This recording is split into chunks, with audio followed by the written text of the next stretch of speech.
दोस्तों, आज का ये वीडियो आपके लिए हम लोगों ने बनाया है एक ऐसे टॉपिक पे जो कि आपकी प्रोग्रामिंग का अगेन सबसे इंपॉर्टेंट टॉपिक है। और इस टॉपिक का नाम है आपका वेरिएबल। तो दोस्तों, हम लोग देखते हैं कि वेरिएबल क्या होते हैं और वेरिएबल्स का आपकी जो सी प्रोग्रामिंग है उसमें आपका क्या रोल है। दोस्तों, सबसे पहले तो हम ये समझते हैं कि व्हाट इज वेरिएबल। तो देखिए, मैं आपको एक छोटी सी डेफिनेशन के थ्रू समझाता हूं कि व्हाट इज वेरिएबल। आप पहले इस डेफिनेशन को समझना, उसके बाद आपको मैं स्टेप बाय स्टेप समझाता हूं कि जब भी आप कोडिंग करोगे या प्रोग्रामिंग करोगे तो उसमें वेरिएबल्स का क्या रोल है। दोस्तों, डेफिनेशन ये कहती है variable is a memory location.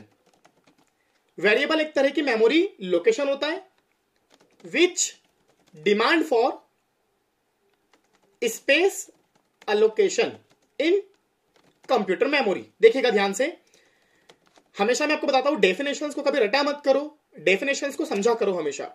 देखिए, वेरिएबल एक तरह का मेमोरी लोकेशन होता है। लोकेशन हम लोग समझते हैं, अगर एक बहुत बड़ी सी कॉलोनी है और उस कॉलोनी में मुझे घर बनाना है तो मुझे वहां पर एक छोटी सी लोकेशन चाहिए। सिमिलरली कंप्यूटर की मेमोरी बहुत बड़ी होती है और उस बहुत बड़ी मेमोरी में अगर मुझे क्या चाहिए, एक लोकेशन, तो मतलब मैं उस मेमोरी में कुछ लोकेशन चाह रहा हूं ताकि उस लोकेशन में, उस स्पेस में मैं बाद में कुछ रख सकूं। तो देखिए, वेरिएबल एक तरह का मेमोरी लोकेशन होता है which demand for space allocation in computer memory. इसका मतलब आपके जब आप बनाते हैं प्रोग्राम्स, तो जब भी आप प्रोग्राम्स बनाते हैं वो प्रोग्राम्स आप बनाते हैं यूजर्स के लिए, और जब वो प्रोग्राम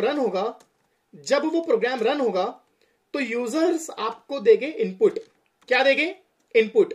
और दोस्तों, जब आपके पास इनपुट आएगा, जब आपके कंप्यूटर के पास इनपुट आएगा तो वो इनपुट आपको कहीं ना कहीं स्टोर करना पड़ेगा। फिर देखिए, आप जब बनाते हो प्रोग्राम तो प्रोग्राम में आपका जो यूजर है वो आपको देगा इनपुट, ओके, और उस इनपुट को आपको कहीं ना कहीं स्टोर करना पड़ेगा, और स्टोर करने के लिए आपको चाहिए होगी लोकेशन। क्या चाहिए होगी? लोकेशन। पर दोस्तों, ये जो आपका कंप्यूटर होता है, आपका सिस्टम जो होता है, वो अपने मन से मेमोरी में लोकेशन क्रिएट नहीं करेगा जब तक कि हम उसको लोकेशन क्रिएट करने के लिए इंस्ट्रक्शन नहीं देंगे।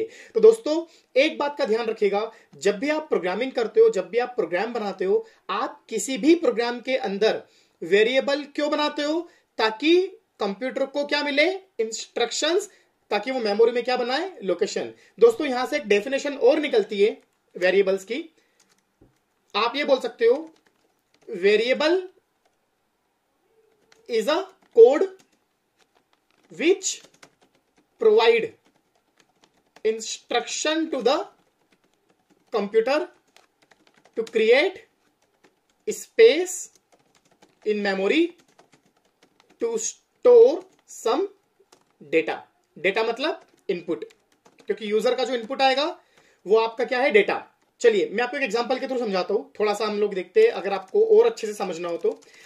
सोचिए कि अगर मैं एक प्रोग्राम बना रहा हूं सी लैंग्वेज का, ठीक है, मैं आपको फटाफट एक प्रोग्राम बनाकर दिखाता हूं। मैं अभी हेडर फाइल्स को इंक्लूड नहीं करता हूं, सिंपल लिखता हूं वॉइड मेन, ओके।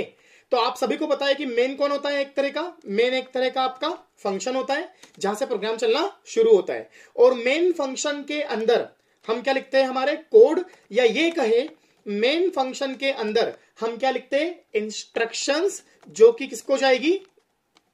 कंप्यूटर को। तो दोस्तों, मेन फंक्शन से आपका प्रोग्राम चलना शुरू होता है, और आप देखना कई सारी बुक्स में या आप लोगों ने पढ़ा भी होगा ऑनलाइन, मेन फंक्शन के अंदर कुछ ऐसा लिखा होता है, integer x equal to 100, integer y, और यहां पर लिखा है इंटीजर z।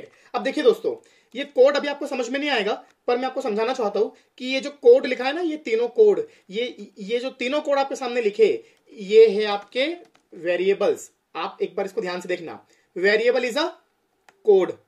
ये मैं बताऊंगा अभी आपको इसको बनाने का सिंटेक्स क्या होता है, पर वेरिएबल इज अ कोड जो कि प्रोवाइड करता है instruction to the computer to create some space in memory to store some data. इसका मतलब जब ये प्रोग्राम चलना शुरू होगा मेन फंक्शन से, तो कंप्यूटर को पहली इंस्ट्रक्शन मिलेगी ये, और दोस्तों इस इंस्ट्रक्शन को रीड करके आपका कंप्यूटर मेमोरी में बना देगा एक लोकेशन जिसका नाम होगा x, और उसमें स्टोर किया जाएगा 10, एज अ वैल्यू। सेम दोस्तों यहां पर होगा, जब ये वाला कोड रीड किया जाएगा तो आपका कंप्यूटर मेमोरी में अगेन क्या बनाएगा, एक लोकेशन, या उसको हम और क्या बोलते हैं, स्पेस। उस स्पेस का नाम होगा y। और एक डाउट अब यहां पर देखिए, हम लोगों ने यहां पर x इक्वल टू 10 किया था, मतलब उस मेमोरी में क्या रखना है, पर यहां पर हम लोगों ने y के बाद सीधे क्या लगा दिया, सेमीकोलन। इसका मतलब यहां पर हम लोगों ने कोई वैल्यू प्रोवाइड नहीं करी है। और दोस्तों हम जब जब किसी वेरिएबल को वैल्यू प्रोवाइड नहीं करते हैं तो उस वेरिएबल में स्टोर होती है आपकी गार्बेज वैल्यू। क्या स्टोर होती है, गार्बेज वैल्यू। अब आप कंफ्यूज मत होना कि गार्बेज वैल्यू क्या होती है, मैं आपको बताऊंगा गार्बेज वैल्यू क्या होती है। मैंने इसके लिए एक सेपरेट वीडियो बनाया है, नीचे डिस्क्रिप्शन में लिंक दे रखी है, आप देख सकते हैं। शॉर्ट में अगर मैं आपको समझाना चाहूं, गार्बेज वैल्यू मतलब कंप्यूटर कुछ भी उठा के एक रैंडम वैल्यू वहां पर पुट कर देगा। एग्जांपल के लिए जैसे यहां पर मैंने रखा था x इक्वल टू 10, तो यहां पर जो मेमोरी में x नाम की स्पेस बनेगी, उस x नाम की स्पेस में जो वैल्यू रहेगी वो 10 रहेगी। पर यहां पर हम लोगों ने वैल्यू नहीं दी। अगर हम यहां पर भी देते थे y इक्वल टू 20, तो इसका मतलब अब मेमोरी में जो स्पेस बनेगी y नाम की, वहां पर गार्बेज वैल्यू नहीं होगी, वहां पर रखा होगा 20। ओके, अच्छा यहां पर क्या रखा हुआ है दोस्तों, z। इसका मतलब मेमोरी में जैसे ही ये वाला कोड रन होगा, आपका कंप्यूटर बनाएगा एक स्पेस मेमोरी में, उस स्पेस का नाम होगा z, और कंप्यूटर वहां पर भी अभी क्या स्टोर करेगा, फिर से गार्बेज वैल्यू। पर दोस्तों देखना, जैसे ही मैं अगला कोड लिखता हूं यहां पर z equal to x plus y, magic अब होगा दोस्तों, क्योंकि अब जब ये वाला कोड रीड करेगा आपका कंप्यूटर, तो इस वाले कोड को जब कंप्यूटर आपका रीड करेगा तो वो सबसे पहले देखेगा कि x में क्या रखा है 10, y में क्या रखा है 20। तो सबसे पहले आपका कंप्यूटर 10 प्लस 20 करेगा, मतलब x कौन है, वेरिएबल, y भी कौन है, वेरिएबल। तो सबसे पहले वो x और y वाले वेरिएबल की वैल्यूज को प्लस करेगा, और 10 प्लस 20 दोस्तों होता है 30, और आपका कंप्यूटर यहां पर जो रिजल्ट आएगा 30 वो कहां रख देगा, z में। तो दोस्तों अब आप बताइए कि जो आपकी z नाम की मेमोरी थी, अब वहां पर क्या स्टोर हो गया 30 पर। थोड़ी देर पहले मैंने आपको बताया था कि z नाम की मेमोरी में जो स्पेस बनी थी वहां पर क्या रखी थी, गार्बेज वैल्यू। पर अब उसी जगह क्या रखा है 30। इसका मतलब अब गार्बेज वैल्यू ना होकर वहां पर क्या आ गया 30। दोस्तों यही कॉन्सेप्ट होता है आपका वेरिएबल का। दोस्तों नाम से ही समझ में आ रहा है, वेरिएबल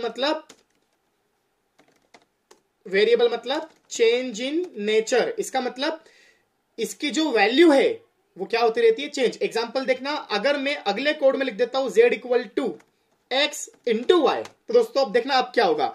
अभी सब जब आपका प्रोग्राम चलना शुरू हुआ था मेन फंक्शन से, तो सबसे पहले इस वाले कोड से मेमोरी में बनी थी x नाम की स्पेस, इस वाले कोड से बनी थी y नाम की स्पेस, इस वाले कोड से बनी थी z नाम की स्पेस, और उसमें रखी थी गार्बेज वैल्यू कंप्यूटर ने।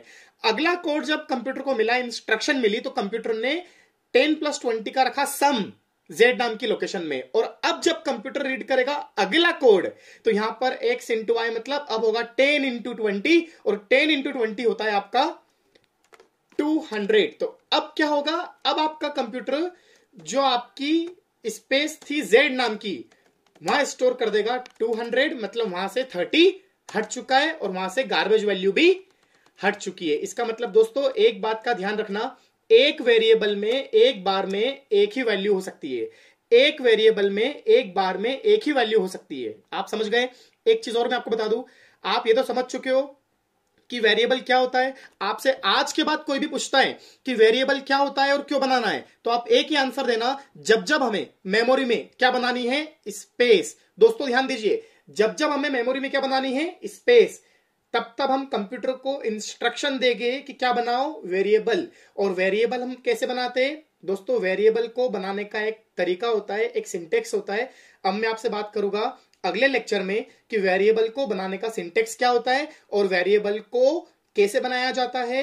ये जो इंट लिखा है इसका मतलब क्या है, आप लोग इतना तो समझ चुके होंगे कि ये जो x है, ये जो y है और ये जो z है, ये है मेमोरी में बनने वाली स्पेस का नाम। अगर मैं यहां पर x y की जगह a b और c देता, तो दोस्तों यहां पर अब आप ध्यान दीजिएगा, यहां पर अब नाम चेंज हो चुके, तो मेमोरी में जो स्पेस बनेगी इस वाले वेरिएबल से, उसका नाम होगा यहां पर ए, इसका नाम होगा बी और इसका नाम होगा सी। तो दोस्तों आप समझ चुके होंगे कि ये वेरिएबल एक तरह का कोड होता है और इस कोड को बनाने का एक सिंटेक्स होता है, और इस पूरे वेरिएबल को बनाने के सिंटेक्स में नाम के पहले ये जो लगा है इंट, इसको हम लोग कहते हैं डेटा टाइप। यहां पर इंट भी हो सकता है, फ्लोट भी हो सकता है, यहां पर शॉर्ट भी हो सकता है, यहां पर लॉन्ग भी हो सकता है। यहां पर दोस्तों ऐसा भी हो सकता है कि इंट के पहले लगा हो अनसाइंड। तो ऐसे कई सारे कॉन्सेप्ट जो हम लोग पढ़ेंगे दोस्तों। अगला लेक्चर होगा वेरिएबल्स के ऊपर कि व्हाट इज द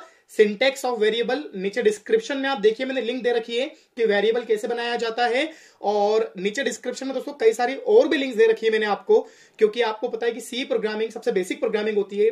अगर आपकी सी प्रोग्रामिंग वीक है तो आगे आपको जावा में, पाइथन में कहीं ना कहीं प्रॉब्लम आ सकती है। ऐसा नहीं है कि बिना सी प्रोग्रामिंग के आप जावा पाइथन नहीं सीख सकते, पर दोस्तों फाउंडेशन जो होता है, जो बेस होता है, जो आधार होता है, वो हमेशा आधार होता है। दोस्तों मैं उम्मीद करता हूं कि वीडियो आपको पसंद आया होगा आज का वेरिएबल्स का। आप लोग कॉपी में ये सब नोट करा कीजिए दोस्तों। ये सारे फ्री लेक्चर्स आपको मिल रहे हैं मेरी तरफ से, काफी मेहनत से बनते हैं।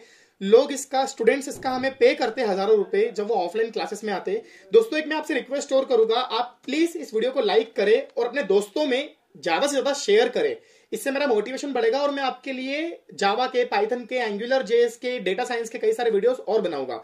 आपके लिए एक छोटी सी हिंट मैं आपको और देता हूं कि अगर आपको सी प्रोग्रामिंग में परफेक्ट होना है, अगर आपको सी प्रोग्रामिंग में मास्टर होना है और आप चाहते हो कि आप सी प्रोग्रामिंग में किसी भी तरह के लॉजिक डेवलप कर पाओ, तो दोस्तों इसके लिए आपको सिर्फ और सिर्फ कुछ दिन वेट करना है। मैं आपको बीच में कुछ ऐसे वीडियोस लाकर दूंगा, जो लोग ये कहते हैं कि सर हमारे लॉजिक नहीं बनते, हम प्रोग्राम नहीं कर पाते, उनके सारे डाउट्स में क्लियर कर दूंगा। बस आप एक काम ये करिए, आपके लिए एक छोटा सा आपका ही बेनिफिट इसमें, ये जो प्रोग्रामर्स पॉइंट की यूट्यूब चैनल है दोस्तों, इसको आप कर लीजिए सब्सक्राइब। एक रेड बटन होगा नीचे, सब्सक्राइब कर लीजिए, और पास में एक बेल आइकन का बटन होगा, उस पर क्लिक कर लीजिए, ताकि आपको मेरे आने वाले सारे लेटेस्ट वीडियोस के जो नोटिफिकेशन है वो मिलते जाएंगे। दोस्तों एक आखिरी मैं आपसे रिक्वेस्ट और करूंगा, नीचे डिस्क्रिप्शन में आप देखिए, नीचे मैंने डिस्क्रिप्शन में कई सारी लिंक्स और दे रखी है दोस्तों। ये सारी जो मैंने लिंक्स दे रखी है नीचे डिस्क्रिप्शन में, आप इनको देखिए। इन वीडियोस को आपको सी प्रोग्रामिंग के और जो कॉन्सेप्ट्स है उनका नॉलेज भी क्लियर होगा।